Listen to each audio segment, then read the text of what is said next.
એક જગ્યાએ સરસ નવી કાર ઊભેલી હતી અને ત્યાં આવીને કોકનું કૂતરું આવીને સ્ક્રેચ પાડી ગયું અને કાર ઓનર કહે છે કે, "ભાઈ, આ તો મારું બહુ મોટું નુકસાન થઈ ગયું." એકચ્યુઅલી આ નુકસાન નથી. આ છે ને તમારું સેટલમેન્ટ છે.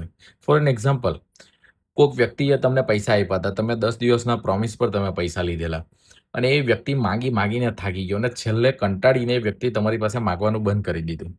આની અંદર છે ને યુનિવર્સનો રોલ ચાલુ થાય છે. યુનિવર્સ જોવે છે કે ભાઈ આને લીધેલા આ વસ્તુ કરી, આ વ્યક્તિએ ખોટું કર્યું, એ તમને ઇનફ ચાન્સ આપે છે કે એ વ્યક્તિને પેબેક કરી દો. પણ ઘણા કેસની અંદર માણસ નથી કરતા. તો એ શું કરે છે? આવી રીતે કંઈક વસ્તુ તૈયાર કરે, તમારી વસ્તુઓ તોડાવડાવી લીધી. હવે તમારું નુકસાન થયું, તમારી પાસે તો પૈસા ગયા જ. તે છતાં સામેવાળા વ્યક્તિ પાસેથી સમહાઉ કોક જગ્યાએથી એની પાસે પૈસા આવી જાય છે. આ આ રમતને સમજો. કુદરત છે ને ઓલવેઝ સેટલમેન્ટ કરે છે. આજે તમારું કંઈક ઘલિયાળ તૂટી ગયું, કાં પછી કંઈક વસ્તુ તૂટી ગઈ, કોઈ વસ્તુ પડી ગઈ, તમને એવું થાય છે કે અરે યાર આ બધી વસ્તુઓ નહીં. આ બધા સેટલમેન્ટ છે તમારા કર્મોના. સમહાઉ આ બધી જ વસ્તુ છે ને બહુ મસ્ત રીતે કામ કરે છે.